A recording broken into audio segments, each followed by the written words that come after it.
Hello, I am the Spider Lord, and rumours of my death are slightly exaggerated. Welcome back to Spider Lord TV.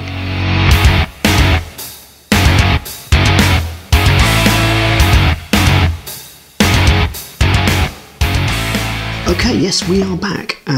Apologies for the delay since the first video. I've been pretty ill recently, so not been able to film. However, I'm feeling okay now, so I'm going to take advantage and film as much as I can over the next couple of days, and then I've got content that I can just edit and release as I need to. And this video we are going to talk about the giant house spider, which is Eratigena atrica. But before I get on with that, because it's been so long since the last video, we've got some spider news, and that is the rediscovery of Eratigena febrilis, the great fox spider. Now, in a podcast that I did recently with Reptile and Chill, fantastic guys, I'll put the link down in the comments of the video. I was talking about new species being discovered and how Australia seems to discover a new species of peacock spider every other week. There's also new species of spider being discovered in places like Sumatra, Borneo, exotic places that are not particularly well explored, although you have to wonder, due to our habitat destruction, that mankind sort of commits upon those areas, how many species are lost before we can even discover them. But nonetheless, I was talking about new species, and I was saying that the 678 or so species in the UK, that's probably about it. There's not really any areas of the UK that are particularly unexplored, so I would not expect many more species to be added to the list of British fauna when it comes to spiders. However, what could happen is that we could rediscover species that have not been recorded or seen for a long time, in which case they get re-added to the list on the British Spider Recording Scheme. Now, this is what's happened with Eratigena febrilis. Mike Waite, part of the Surrey Wildlife Trust, has been looking for this species for quite some time, and at a secret Surrey Ministry of Defence site, which remains undescribed to protect the spider, he's found it, the great fox spider, Eratigena febrilis. Now, Eratigena is obviously from the Latin for fox, which gives you great fox spider, Alapex being Latin for fox. And it's part of the family, for that matter, Lycosidae, the wolf spiders, Latin Lycosa, wolf. So, you should look up some of the etymology for spider scientific names. It's absolutely fascinating. So that's great news. Very, very pretty and striking species, and it's nice to have it back. Hopefully, it will become more established and be something that is more widely seen, because it's very, very nice specimen indeed. But this week, or this video, we're talking about Eratigena atrica, the giant house spider. And the reason I've chosen this one is because it's probably the second most talked about and feared species in the UK. They are a large, fast spider, probably reaching around about 4 inches in leg span, and they actually have a speed that's been clocked at around about half a metre a second, giving them the Guinness World Record as the fastest spider in the world. I would think there's potentially some huntsman spiders that are faster than that. I'm not sure how they've measured it, but nonetheless, it's got that record. And they are very fast. If you were to scale up to a human size, that would be 40 miles an hour. So they're rapid, put it that way. And they are very leggy. They have very long legs compared to their body size. They're fast, agile. They're pretty much everything that people would not like about a spider. And I'm going to do a video talking about why people don't like spiders and the reasons behind that. But that's why I've chosen them for this video. And they are a very interesting species as well. Striking, large, you know, they're definitely worth talking about. So Eratigena atrica is actually part of a group of spiders.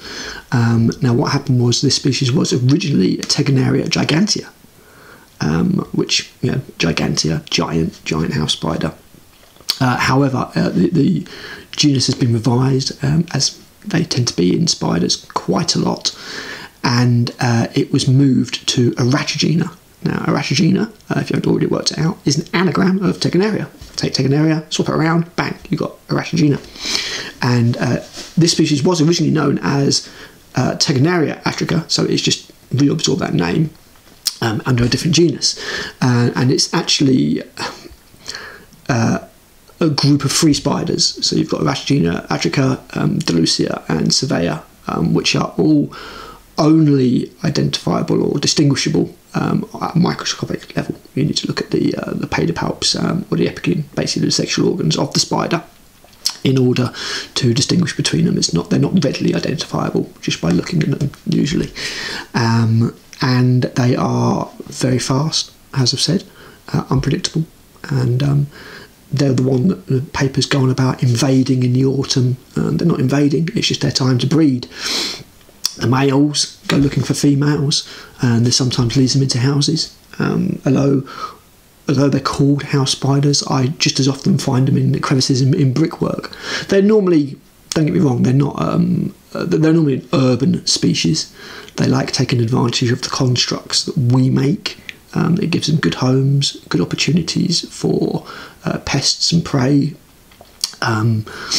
You don't tend to find them in shrubberies and trees and fields. You know, they are very much a structural species. They like making their homes, and what they'll make is a big sheet web, and then at the end of that sheet web there'll be a funnel, and the spider will hide in that funnel and wait for something to hit that sheet web, and then bang, it'll come out, incapacitate it, inject the venom, and then eat it. They don't generally they don't use the sticky web. It's sensory. They've got lots of little hairs all over their legs, and when something hits that web, they know it, and they'll come out, bang.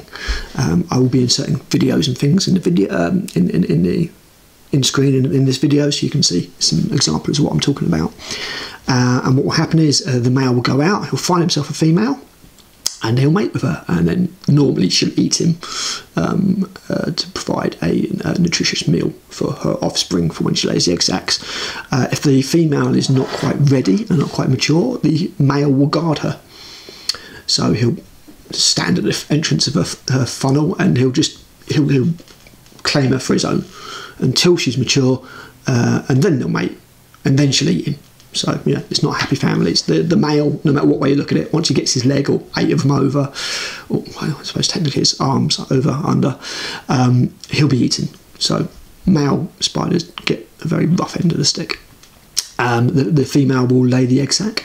She will look after the egg sac until it hatches, and then out of that egg sac will hatch 60, 70 baby house spiders, which are quite adorable. I've reared females in the past, reared the egg sacs, hatched the babies, and then released them in the area.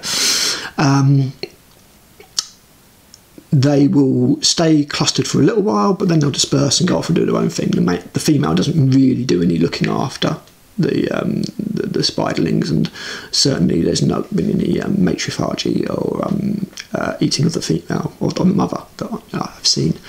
And then they'll grow up and become house spiders on their own, and the cycle repeats, which, let's face it, that's all a spider wants to do. It's just continue its species, eat and do whatever it needs to breed, and make lots of baby spiders. But what happens with this spider, more than most actually, is that people tend to think that it is attacking them, darting towards them, and being aggressive. Now, spiders aren't aggressive, they're defensive. They react to provocation, to stimulus, in order to, you know, do a threat display or whatever they're doing. But in this instance, this isn't even what Eratigena atrica is doing. What happens in this instance is that it's looking for cover. It's looking for a shadow. It's looking for somewhere to hide. And quite often that shadow is being cast by us. I'm doing it right now. I'm casting a shadow. And the spider instinctively thinks of that as cover. So it will dart towards you, looking, you know, to get into your shadow, It looks like it's attacking you. It's not. They have nothing, you know, they don't want anything to do with us. They want us to leave them at the moment. They just want to hide away, eat bugs, make baby spiders. That's it. That's all they want to do. So people get this misinterpretation that they're aggressive and attacking them. They're not. They're just looking to hide. That's why quite often when you see them on a wall, you look away and you look away again. You look back again. It's gone because it wants something to hide. They don't like being out. I mean, obviously that, you know, makes them susceptible to predation, and they can be preyed on by other species of spider, as we will discuss in a future video. So that's your giant house spider. It's mainly from Europe, Western Asia, that landmass, sort of North Africa, that area, but it has spread out worldwide, including being introduced to America in around about the 1900s, where it is in competition with their local species, which is Eratigena agrestis, the hobo spider, which has a bit of a fearsome reputation in America, which, again, like all spiders, it just does not deserve. Agrestis does not have anything to do with being aggressive. Again, it's from the Latin for field, and that particular species is found in slightly less urban environments. Field spider. In fact, Eratigena can even be found in Iceland, so it's quite a successful species. Can handle quite cold environments, and yeah, it's just a wonderful spider. Look, like all spiders, should be respected and admired, not feared. I can understand why people don't like it. It's leggy, gangly, quite fierce looking, unpredictable and fast. But these aren't reasons to be scared of it. At the end of the day, it's just another spider. So thanks for watching. If you liked this video, there will be lots more coming. Leave a comment. If you have any questions, leave those in the comments. I'd love to make this slightly more interactive and respond to questions. You know, if you've got any questions at all, I'm happy to answer those for you. And I will be doing some more videos real soon. So take advantage of while I'm well. And yeah, till next time, just, you know, just chill out. It's just a spider. And thank you very much for watching. Cheers.